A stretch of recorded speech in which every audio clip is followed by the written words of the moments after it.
Should we talk about how his body even began to get sick? He had to go through it. He had friends coming to him, folks coming to him, talking him out of God, talking him into some mindsets, trying to get him to make sense of whether he made a mistake and whether God was punishing him. And even through all of that, that man had to stay in the course. He had to stay in the race. Let's talk about Joseph. His brothers had sent him off into slavery. They sold him off into slavery. And he had to go through years of being slave and working under folks. And to then being able to become a king. And being able to see his brothers again and had to forgive them. Joseph went through as well. Let's talk about Moses, who had the issue with speech. But the Lord told him to go anyway. How he had to face Pharaoh. And every time he had to face Pharaoh, Pharaoh would act like he didn't want to budge. That humiliation and that doubt, I'm pretty sure Moses had. We're going to go through things. We're going to go through a whole lot of things. But you got to keep going. Joseph kept going. Joseph prayed. Joseph, everything he did, he prayed, he stayed the course. He was even in prison. Staying the course, he kept going. Moses kept going. Even though he felt like he was doing something wrong, he kept going. Even Job kept going. When I tell y'all, had friends all in his ear, but he kept going. The key to all of this is to keep going. You got to keep going. Don't give up.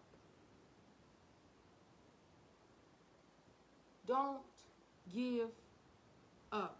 If you give up now, you won't see the promises of the Lord.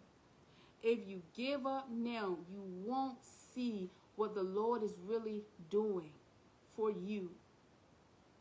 If you give up now, I'm afraid that you won't be able to get the opportunity to see all that God has for you. Listen, God only adds. He only adds and multiplies.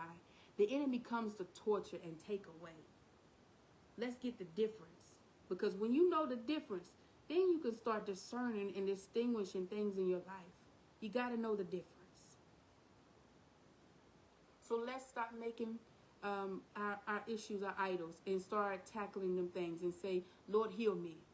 Lord, heal me. Heal me from my issues. Heal me from my circumstances. Heal me from my decisions.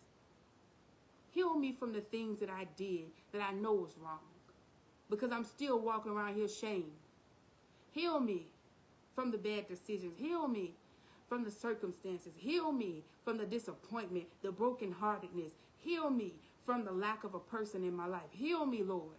Don't let me walk around here unhealed, because the more unhealed I am, the more bitter I get, God. The more jealous I get. The more envious I get. Lord, heal me from that.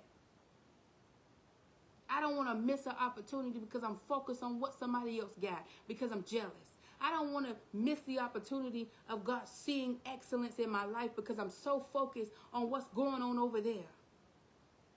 Heal me, Lord. Heal me, God.